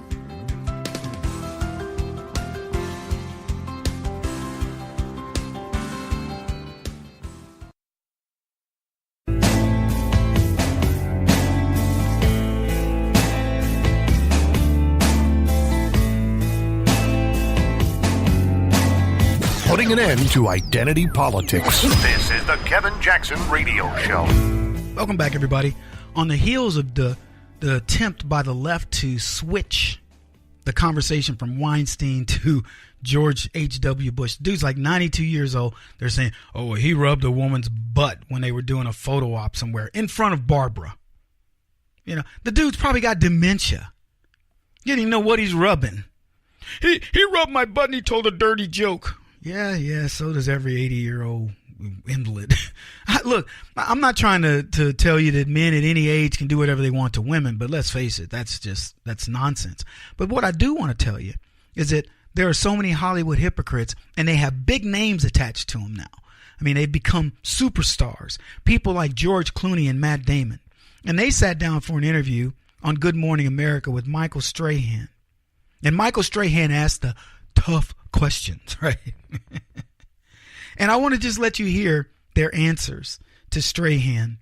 It's about a minute. Check this out, because we'll talk about it. He didn't do it out in the open. If there was ever an event or something that I was at in public with Harvey, and he was doing this kind of thing, and I missed it, and there's some woman who was somehow assaulted, and it was at the Golden Globes or something like that, and I somehow missed it, then I'm sorry. Well, there you have it. Damon's sorry. Welcome to the Kevin Jackson Radio Show. Talking about Matt Damon and George Clooney, and Damon's like, well, listen, if Harvey were openly molesting women in front of me and stuff, like at the Golden Globes or something, then I would have been like, hey, Harvey, what are you doing? Touching that breast of that girl, or, watering the plant and holding her back there, making her look at you or something. Yeah, Matt Damon. because all sexual predators do things in front of other people. Sure, that's how it works. All sexual harassers openly harass. I mean, come on, we all know this. What a cop-out, right? What did he expect Weinstein to do? Throw some young ingenue down and start humping her on the red carpet? Oh, there's Harvey. Geez, hold on a minute. I'll do this interview in a second. Let me go get Harvey off this, this young actress. Give me just a minute. No cameras, please. How stupid do they think we are? And Damon says it with such sincerity. I mean, geez, if he'd been doing that, look, in front of people, what, at the Golden Globes or something, then sure. But, hey, if he happens to be doing it during an interview or a casting call, well, how am I to know? I can't apologize for that. But I will apologize if he's done it publicly and I've been around and I didn't happen to see it. Doggone it, I'm security at those events. How did I miss it? Am I making it silly enough for you to get it? Damon contradicts himself too, because he admits to learning about Gwyneth Paltrow being molested or targeted, harassed by Weinstein. In an interview that aired a while back, he said that they knew Weinstein was a bully and a womanizer who bragged of bedding actresses, but had no idea of the level of criminal behavior that was occurring behind closed doors in hotels. You would think that if he was going to be molesting actresses and, declaring his sexual prowess, he would do it publicly. You see the restaurant table moving up and down, you go, and the maitre d', you look over and you go, what's up with that table? Go, Harvey Weinstein. Oh, okay. I get it. They said they knew he was sexually harassed. They call Paltrow the first lady of Miramax before she shot this film called Emma. But Clooney, he's no better. Check out what he has to say. How do we change? There has to be a comeuppance for all of this, all of the people who are part of that chain. And then we have to make it safe for people to feel that they can talk about this. And in doing that, I think that'll scare away that kind of behavior. But more than anything, you're going to have a warning shot over the bow of anyone who would act like that you will be outed and you'll be out of the business. And more than that, you might be prosecuted. I talked with my wife about this, and she said, she could find, in her line of work, which is human rights law, there have been plenty of instances where some guy has tried, to make their move. Some guy in power has tried to make their move. Many, if not most women, have at some point in their life faced this kind of behavior. I think that's a little bit of a surprise to some of us, that it's this big, that it's this prevalent. And maybe that's something else that's good that comes out of this, is that we're going to have these discussions, we're going to have this conversation, and again, we're going to make it harder for it to happen. I'll get back to the big picture aspect of it in a second, but here's what you have to know. He says these people are going to be outed. If they do this, they'll get outed. And I'm going to ask this until somebody outs somebody who's been outed. Weinstein's not the only guy who's been outed. So that's a lie. They're not outing anybody. And there's a reason they don't want to out each other. There's a reason. And the reason is they like it this way. The left will tell you, this is awful. This is terrible. As I tell you, here's the lesson again. They tell you opposite of what they believe. This is awful. No, this is acceptable. This is what we want. This is the way we get to see who really is in it. When I was first in sales, I had a lady who just hated me. And I remember coming back to my boss, who I didn't know was a leftist at the time. She's a hardcore leftist. And I said to her, this lady is ridiculous. I mean, she's just unapproachable, and I had to sell her parts and she just made my life miserable. And my boss says to me, well, hey, maybe you may have to make the ultimate sacrifice. And looked at me smiling. My female boss. And I went, the ultimate. And then I caught on what she was. I was like, not even with your husbands, you know what? No, it ain't going to happen. But that's the way they think. You can't get ahead on merit. By the way, meritocracy, if you can do things, work hard and get ahead, that's racist. That's for another show. I think we talked about it. But here was the other second part of what Clooney said that was interesting. He says, my wife, in her line of work, she's a human rights activist, and, it's happened with her, people in authority. Now, think about what he just said. He just outed a whole other area of leftism, this human rights activist. I'm not saying they're all, because there are many, many conservatives who care about, sex trafficking and things like this. But he's talking about his wife, who is a dyed-in-the-wool leftist, working with the most leftist organizations on the planet in order to save women from, sexual abuse and what have you. And he's saying, the human rights activists, the leftists, they've hit on my wife. They believe they're in a position of power, and they've tried to use that power against her. Let me ask you this. Think about what these people are saving, okay? They go to these countries. They take these girls out of terrible conditions where they've been sex slaves for multiple, for warlords and ISIS and people like this, and they bring them to safety, okay? You know where I'm headed. And I know my producers are going, yep, you guys know where I'm headed. They bring them to safety. And they say, oh, well, Bill here, he's a human rights activist. He'll help you. So Bill takes in a couple, 3 of these girls that he's going to help. And Bill clothes them and feeds them and whatever else. And the next thing you know, Bill's got a house full of kids that look like they're from, the countries in Africa and countries in the Middle East. Little mulattoes, little swirls, as we call them in the black community. They don't help people. They look for ways to indulge their own indulgences. Can I repeat it? To indulge themselves. That's what the guy is looking for, easy prey. So he finds these girls that have been in horrible circumstances. Take somebody out of horrible circumstances, put them in bad circumstances, and they think, I'm in heaven. I mean, you get what I'm saying? The left doesn't help you. They help themselves to you. That's what they do. And Clooney is telling you, in his wife's business, this is one of the things that goes on.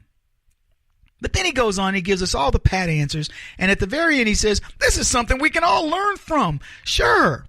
We've learned, Clooney, we've learned that Hollywood is Hollyweird for a reason. And that the Holly weirdos know who the bad guys are, and they say nothing. Just like his wife won't tell on the human rights attorneys who are taking advantage of people.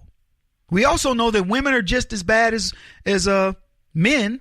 They act as pimps for the male pigs who infest Hollywood. Hollywood is the worst kind of good old boys club, and the left allows it to happen. They want it to happen.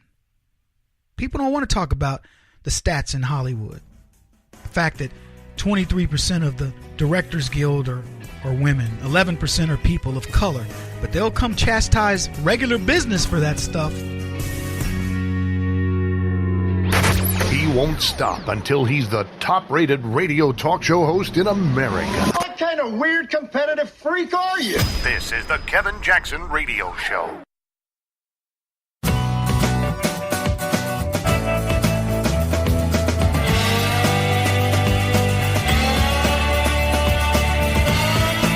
This is the Kevin Jackson Radio Show. What's up, everybody? Kevin Jackson here. It's the Kevin Jackson Show. KJRadio.com. I got a question for you. You worried about Trump? You concerned about his health, his well-being, his sanity? Because the left says you are. The media says people are worried. Republicans are concerned about Donald Trump. If you're concerned, let us know. KJRadio.com is where you can send us a note. By the way, you can catch the show 24/7, anytime, on demand.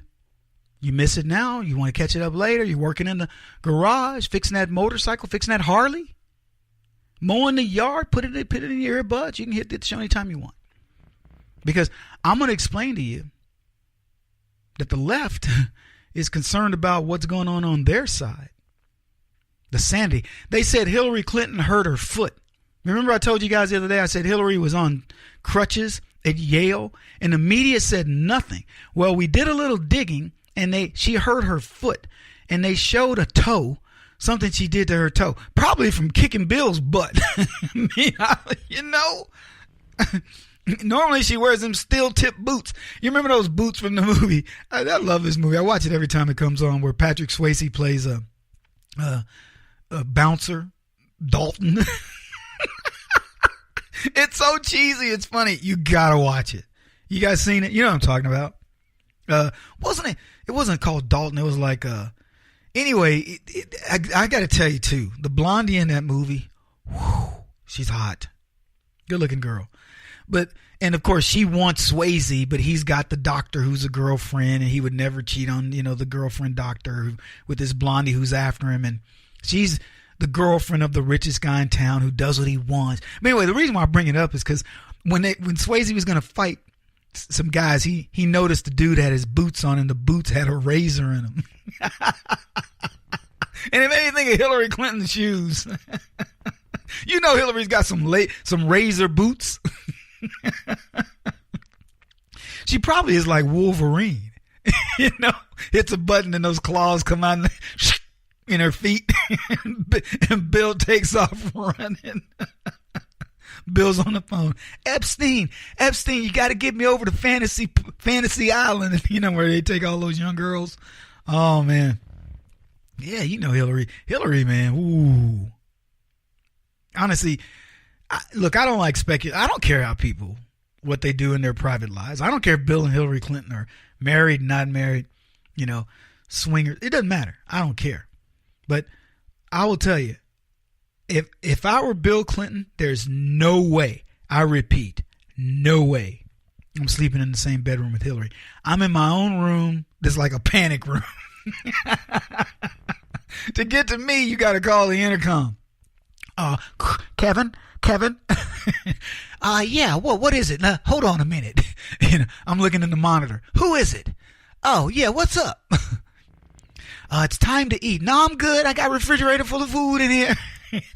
Mine wouldn't be a panic room. It would be a panic apartment inside of the house.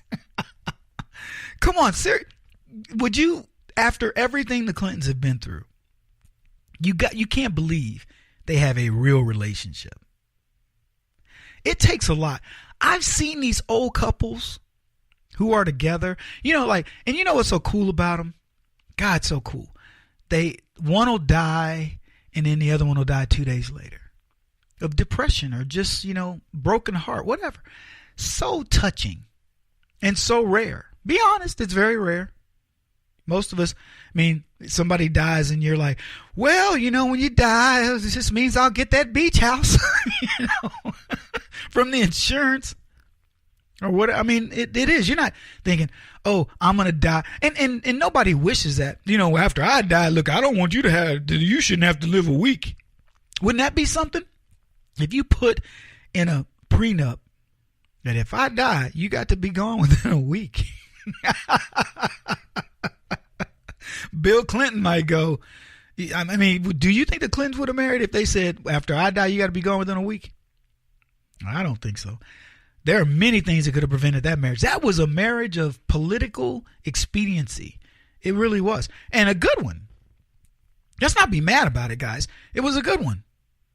These guys created a union that said, I'm going to make Bill Clinton the biggest name in politics. He was for a time. He got supplanted. He got, taken over. But that was the goal. Speaking of which, think about this. Barack Obama was the biggest name in 2008, latter part of 2008, when the election period was going on and all that. You couldn't be any bigger than Barack Obama. We're talking worldwide recognition. And it was Barack Obama wanting it. You know what I mean? He was willing it. It grew its own universe. It had its own atmosphere. And so that's what Obama was, man. He was I think they said the best known person in the world at some point was Muhammad Ali. And this may have been 20 years ago. I don't know if he still is, but he was. Barack Obama easily surpassed him. Easily. Everybody knew Obama. Now everybody knows him but he can go freely wherever he wants. I mean, with Secret Service, and nobody gives a crap. Not many people.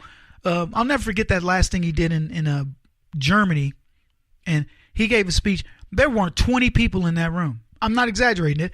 And when he finished, people didn't even, it was like they weren't even paying attention. He finished and it was like, and he was waiting for applause, and people were like, and then one guy goes like that. And that was the only reason why people even knew he finished. Nobody wanted to meet him. They didn't want to shake his hand. They didn't want selfies, nothing.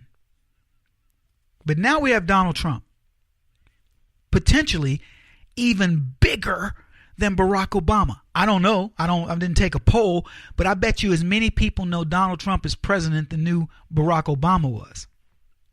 And if polling is any indication, Trump is rock star status, and it's going to continue. That's the difference. The waning of what happened with Obama is practically an embarrassment to the left. They're just too stupid to be embarrassed.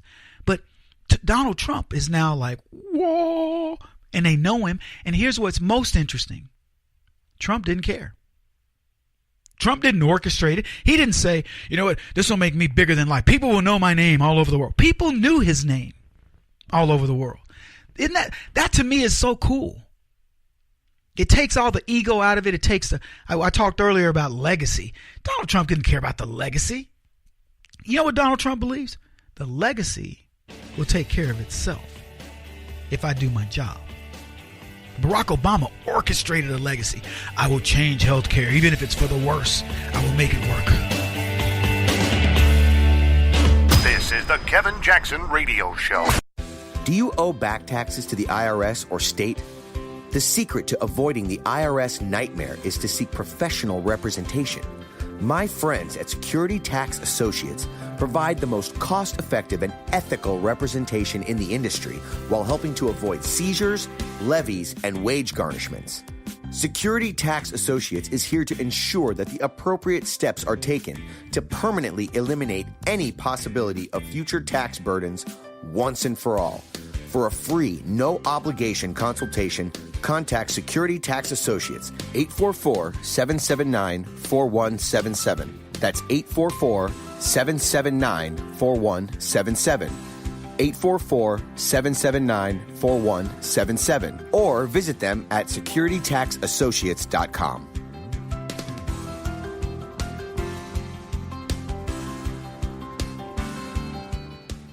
Beth Cook Moranville, author of Closer Than Your Breath, a book of hope. Hope, that wonderful, wonderful 4-letter word that you may feel completely out of.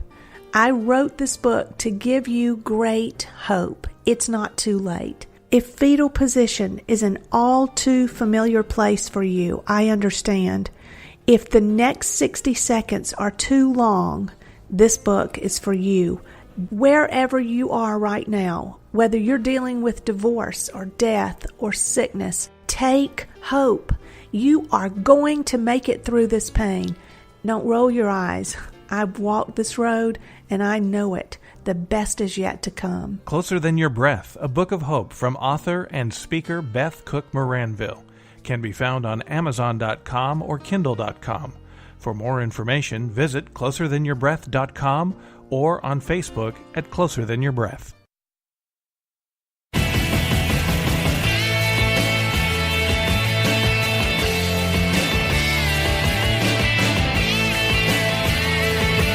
This is the Kevin Jackson Radio Show.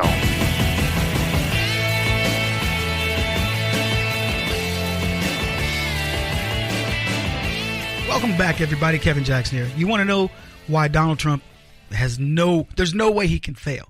It's like the stock market. I told you guys the other day. There's no way it's going to, it can have its adjustments, but it's going to keep creeping up. It'll adjust, but it'll creeping up during the time of Donald Trump. The reason is he's got sane policy behind him. You look at things and you say, oh, this can't possibly go right for Donald Trump in this particular way for this reason, whatever. It will go right. I'll give you an example. Donald Trump's battle against terror. If you think that there's not people plotting to kill us in America right now, you'd be wrong. If you think that we're going to assimilate Muslims into our culture and it's going to go okay, you'd be wrong. I will give you story after story about things like this. I could do it every single day of the week, every day. And then gather them up on the weekends and have some left over. Then go on vacation. I could have them just so ready, at the ready. Every day. You get in the front to your very logical way of life and your way of an understanding of American culture. And then you'll get people that come over here like Piers Morgan. I don't understand why they want so many guns. They want so many guns. What's with the guns? Or you get Trevor Noah.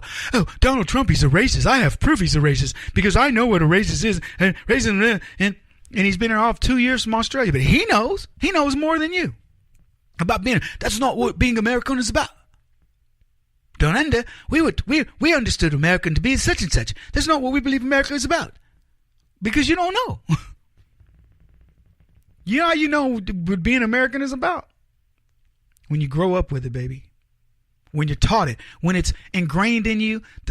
Being American is so much in my DNA. It's as much as me being black. It's the truth. I don't even know how to not be American. You send me to another country, I'd be dead within a week. They'd be like, we got to kill this guy. He's a dissident. What they call him in that movie? Shoot, I forget the name of the movie. Divergent. He's divergent. Thank you. Yeah.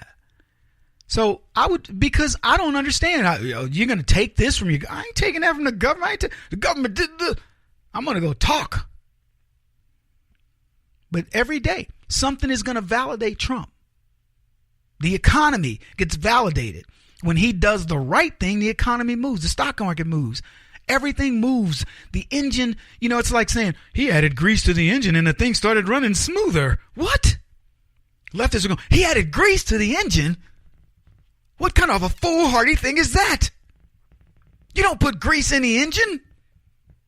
Or oil. It works better when I use the right product, right? Okay, grease in the gears. How about that? Since you want to be so smart over there, since you guys think you know it all, this is my hit show. This is here my show. Either way, it works either way. One, I just seem a little sillier. Yeah. So, Honduran nationals plotted a terror attack. A Honduran national. What? You looking at me like it's something? A Honduran national plotted a terror attack. Living in the United States, temporary protected status, charged with attempting to set off a mass destruction in the Miami, Florida shopping mall in an ISIS-style attack. Honduran, not Middle Eastern. Vicente Adolfo Solano. That sounds Italian. Vicente Adolfo Solano. Yeah, that's Honduran. 53-year-old Honduran citizen charged in the Southern District of Florida after an investigation revealed his efforts to potentially murder hundreds or thousands of Americans. DOJ says this. Soldano had planned to put an explosive weapon of mass destruction in a crowded Miami shopping mall, admitting to the scheme to confidential sources and undercover FBI agents. He admits it. He allegedly handed over 3 pro-ISIS videos to the confidential source and made statements that sympathized with ISIS terrorism.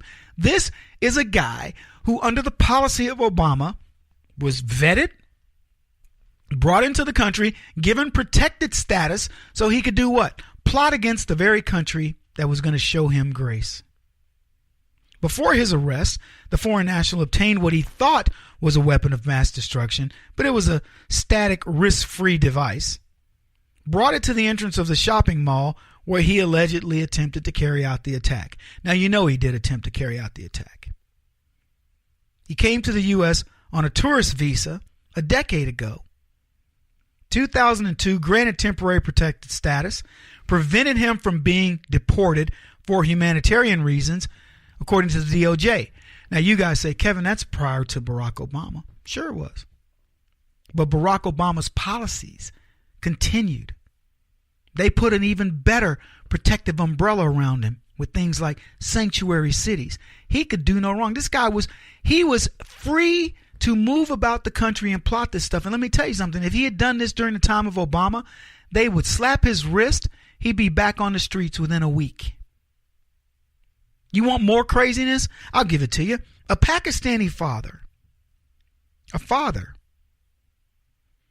They found his butchered toddler in a small apartment. The 2-year-old suffered from cuts in the neck. Now, we were going to post this story on the site, and I told my folks not to because, it's just too horrific.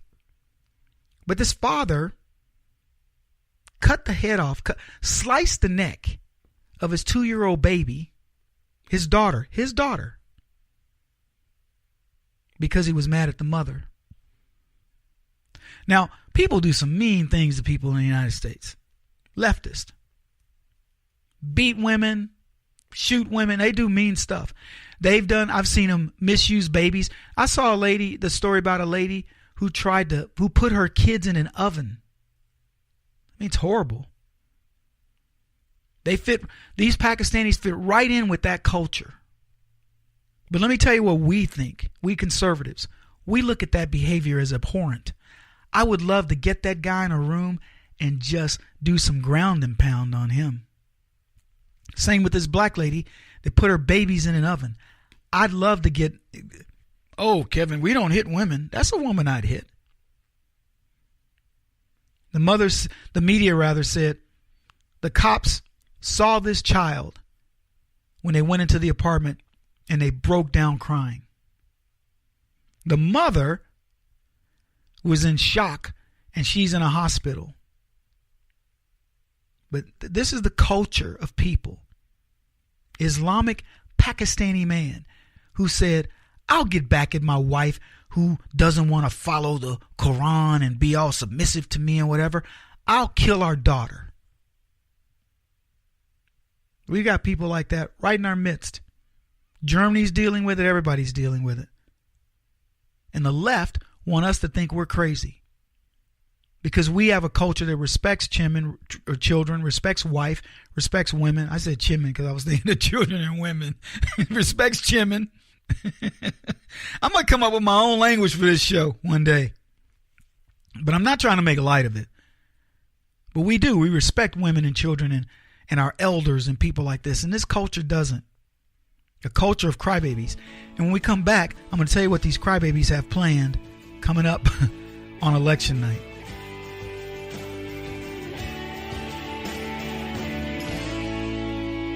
This is the Kevin Jackson Radio Show.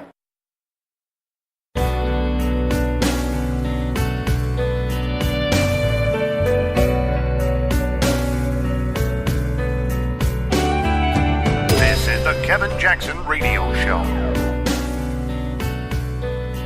What's up, everybody? Kevin Jackson here. It's the Kevin Jackson Show. Glad you guys are with me. Again, I'm going to be giving shout outs to my son throughout the program, Ethan. He's turned 28 today. And love you, buddy. And my firstborn, I won't forget any of the birth of my children, but I certainly won't forget the first. And just how excited I was to become a father. And that's the one thing you can't get with the rest of your kids because you become a father, and that's that. But anyway, I'm excited that he's reached 28 years old, and he is an amazing young man, helping to run a business out in California now and just knocking them dead. Wharton grad, family, we're all proud of you. So happy birthday, buddy. Anyway, I wanted to talk about something that's being planned for the leftist on election night, November the 8th. And they'll be apparently going through this for the next 7 years. So here's a clip of what the left have planned on election night. I think you'll get as big a kick out of it as I do. Liberals have a bold new strategy to stop President Trump. Scream helplessly at the sky. Donald J. Trump is now President of the United States.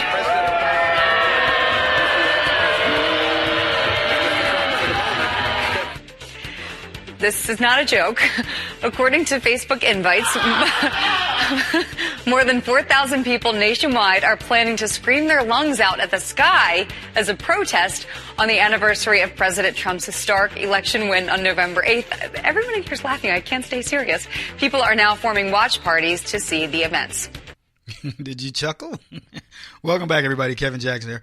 It cracks me up. Look, leftists are big crybabies. They ruled over America for decades. And then on November the 8th, 2016, we finally said, okay, enough is enough. Y'all have been challenging us for decades. You've been coming up, pushing us. We're in the gym training, doing our workouts or whatever. And you guys do nothing. You come in the gym, you talk a bunch of smack, you wear your little leotards with your, going up between your butt cheeks. And you come in and go, yeah, look at him over there, all lifting weights and stuff, high, big old muscle heads. And we just keep doing our job, minding our business. And we leave the gym every day and you guys come out nagging. And we finally say, okay. And we brace your butts up. And then you guys are like, now we're mad, man. Now, big babies, just big crybabies. They got used to winning. You guys have told me, you've heard me say this. The left got indoctrinated they didn't know how to lose. It had nothing to do with us fighting to win. We were under the illusion that we had hired people to fight for us. We had mercenaries called Republicans. And we didn't realize we hired a bunch of sissies. The left, we've had the deck stacked against us, and we kicked their butts, and that loss crushed their tiny little brains and their big fat egos, and now they can't handle it. More and more, folks, as the reality sinks in, the left sees the futility of their political future. They're going, uh-oh, we got nothing. Barack Obama was it. What do we do now that we've lost baby black Jesus? They witnessed the man whom they call stupid perform like a brain surgeon. I mean, with laser focus and accuracy. And they can't handle it. Donald Trump's policies have made America's economic engine run like a Ferrari, like a well-tuned Ferrari. He reset the course of the nation from idiotic to sane.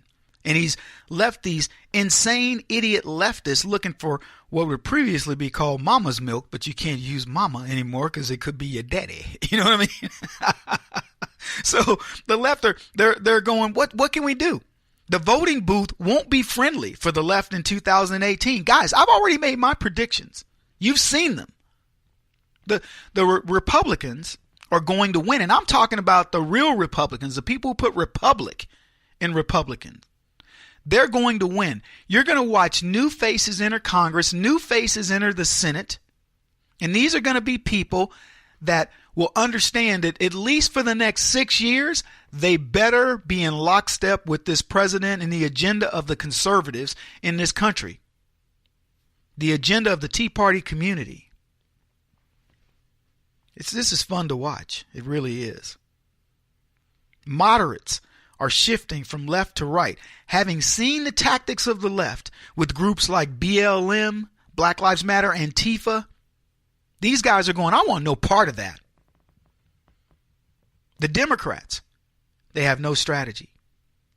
They continue to support a radical left agenda. They alienate middle class, middle America, white voters for the sake of special interests. And then they go, come back to Jamaica, come back to the party. There is no self-respecting white middle class get up and go to work and, try to do the best you can for your family. It's going to look at the Democrat Party and go, yeah, man, look at over there. They're doing such great things. The only way you can look over there and think they're doing great things is if you are gay, Muslim, and maybe a black woman. That's about it. And it isn't like black women have done so well under the Democrats, I'll tell you that. The bleak outlook makes the left want to scream. And so they've chosen November the 8th as a day that they're just going to let go. Here's what Fox News reports. The rage is still strong in some Trump opponents who plan to band together to scream helplessly at the sky at the year one anniversary of Trump's election. Oh, man. Tearful. Well, we got to give this thing a name.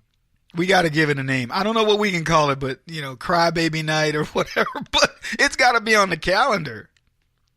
They said Facebook events all around the country invite people to gather together to let out a primal scream for the current state of our democracy on November the 8th.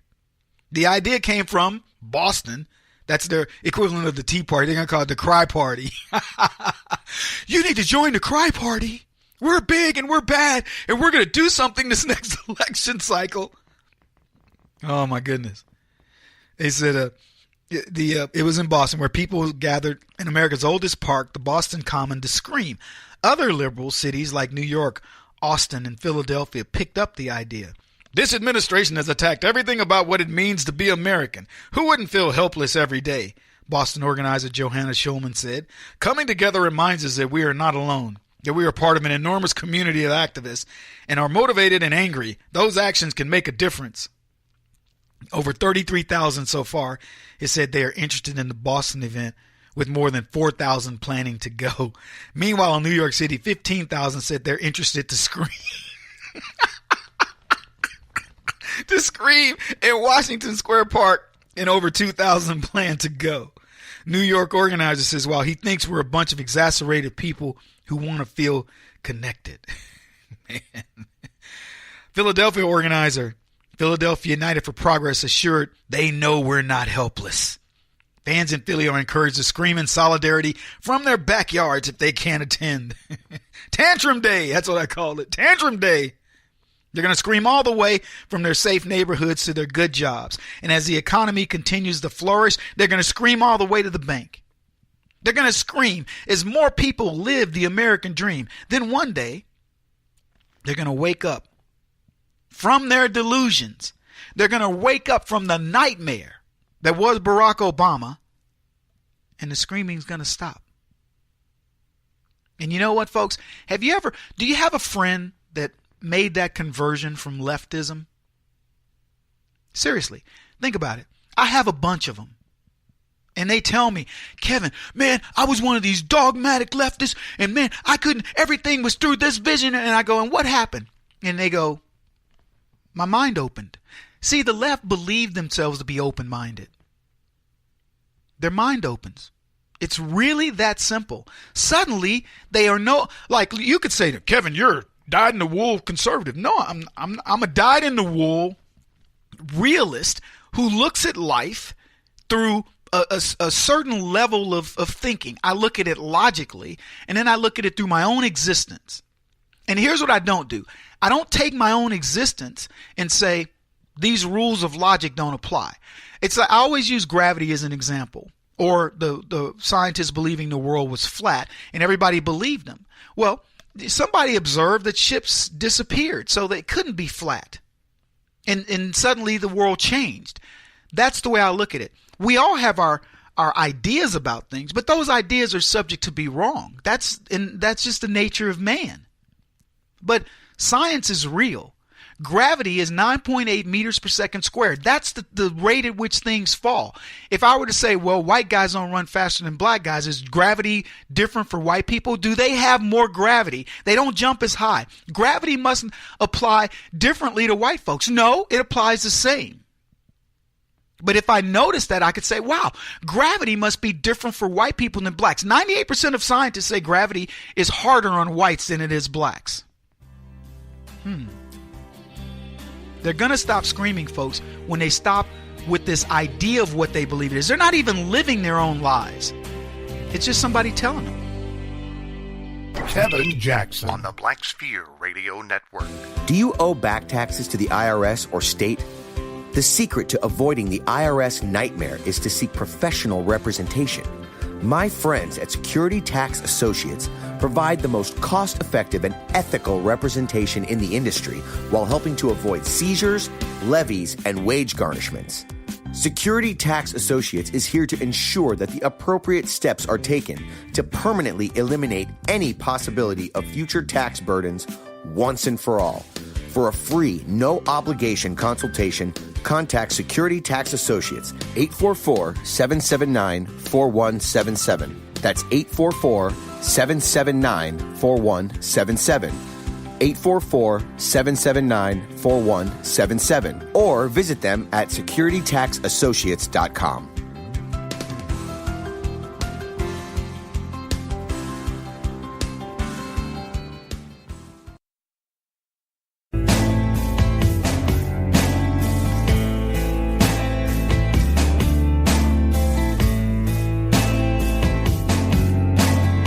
putting an end to identity politics. This is the Kevin Jackson Radio Show. Harvey Weinstein's story has brought to light the ugliness, the humiliation, and perhaps most of all, the prevalence of sexual harassment and assault. Many of us, men mostly, were not aware or chose not to be aware of how common this kind of behavior apparently is. So we decided to do something different here and Meet the Press this week. We asked every female member of the United States Senate, all 21, if they had stories that they wanted to share about sexual harassment. 4 senators, all Democrats, said yes, and told us of experiences early in their careers. Elizabeth Warren of Massachusetts, Claire McCaskill of Missouri, Heidi Heitkamp of North Dakota, and Mazie Hirono of Hawaii. Here now are their stories. He's chasing me around the desk, trying to get his hands on me. Pretty much put his finger in my face, and he said, men will always beat their wives, and you can't stop them. He said, well, did you bring your knee pads? We need to put a stop to this. Yes, I have a Me Too story, too. I was a baby law professor and so excited to have my first real teaching job. And there was a senior faculty member who, would tell dirty jokes and make comments about my appearance. And one day he asked me if I would stop by his office, which I didn't think much about, and I did. And he slammed the door and lunged for me. It was like a bad cartoon.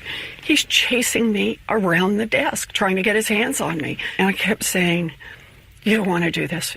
You don't want to do this. I have little children at home. Please don't do this. And trying to talk calmly. And at the same time, what was flickering through my brain is, if he gets hold of me, I'm going to punch him right in the face. After several rounds, I jumped for the door and got out. And I went back to my office and I just sat and shook and thought, what had I done to bring this on? And I told my best friend about it.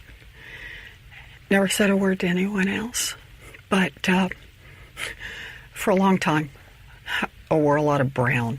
Welcome back, everybody. Kevin Jackson here. That was Elizabeth Warren talking about her story, her terrible story, where she was at Harvard faking herself as being an Indian, and a guy chased her around. Maybe he was a cowboy. Maybe he was a cowboy. I used to be a cowboy, and you could be my cowgirl. Oh, nope, Indian. I gotta get her.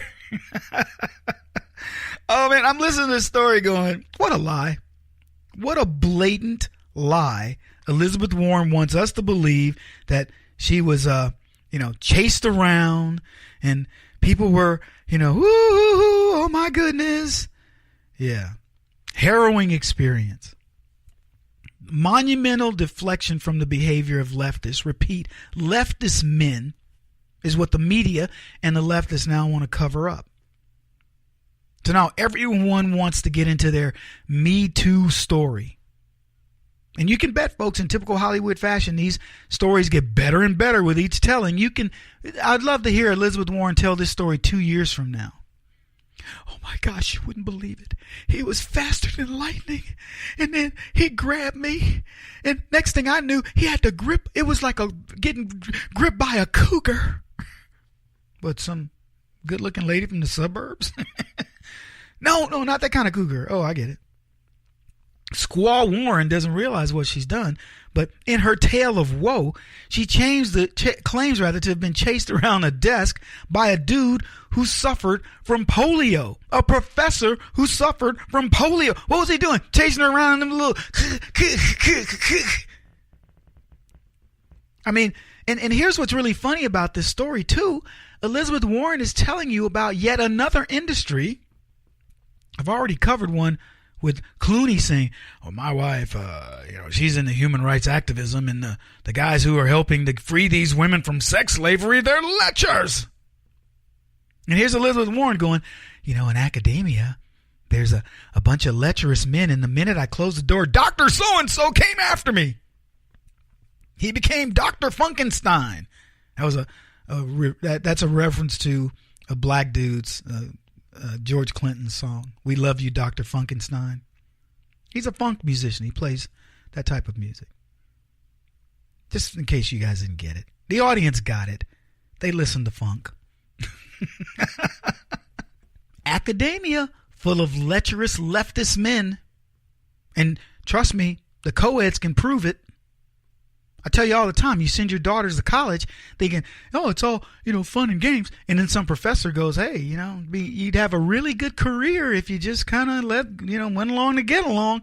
Look at the places where they can overtly tell you what they want about you sexually. They can say, you're not effable, you're ugly, you're too fat, hey, you know what? You do this for me, I'll get you the role.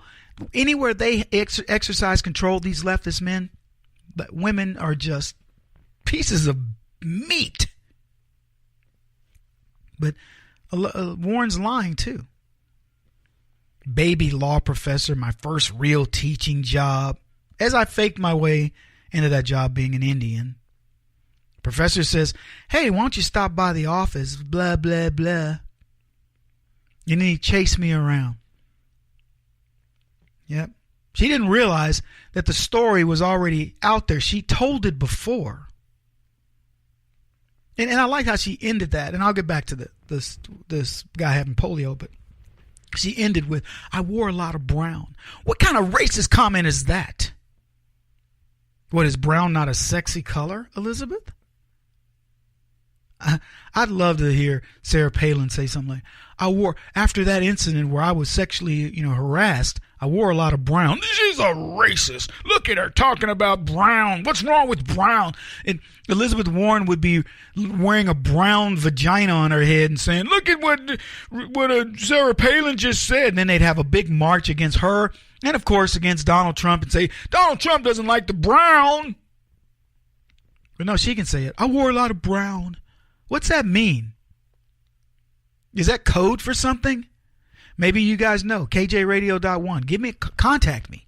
844-551-8255. What's it mean, women, to say I wore a lot of brown? I've seen women wear brown. I like it. I wear brown every day. That's right. My birthday suit. They think the public is dumb. The Boston Herald noticed the different story, the different version of Elizabeth Warren, and they pointed out these inconsistencies. Yeah. The Boston Globe, they said, reported that Warren had recounted the same incident in a, quote, more lighthearted manner at a memorial service after the professor's death in 1997. So this dude dies that traumatized Elizabeth Warren, that made her think of herself differently. She went to her office and she had to think about what just happened. What did I do to deserve that? They said during the service after his death in 1997, Warren spoke fondly of law professor Eugene Smith and told the gathered mourners she was laughing as Smith chased her around his desk. She was laughing. Don't know why he was chasing her. Maybe she said something mean to him, in a tongue-in-cheek way, and he goes, "I'll get you," as he was crunking along on his polo. You know how he put those braces on the leg, crunch, crunch, looking like Frankenstein's kid. He was so fast. I was traumatized. The author of the memoir, John Mixon, told the paper, I may have been wrong saying she was laughing, added that he was writing about the service 15 years after the fact. But it was lighthearted. He said she was definitely, in a jovial, the way she told it, she was jovial. And, of course, failed to mention that the good professor had polio, because that would have put a different spin on it. Yeah, he's got polio and he's chasing me around. I said, he didn't have any legs. He didn't have any legs, but he moved fast. So we're to believe that a man with polio chased her around her desk at what? Glacial speed? And she said, here's what she said in defending what she said. It was 20 years later, and he didn't have power over me. That's what I meant. Why didn't Pocahontas just hit him with a tomahawk right between the legs? Let me tell you why, folks. Because it didn't happen. Elizabeth Warren It's like all these leftists, they lie about everything. They lie about their resumes. They lie about their backgrounds. They lie. They'll do anything to get ahead. Elizabeth Warren is the Brian Williams of the Senate. She was the Brian Williams of Harvard. She's the Brian Williams of the Senate. They have to lie because nobody's going to believe their nonsense. If they tell you the truth, they won't get elected. They won't be respected. That's why they lie. He won't stop until he's the top-rated radio talk show host in America. What kind of weird competitive freak are you? This is the Kevin Jackson Radio Show.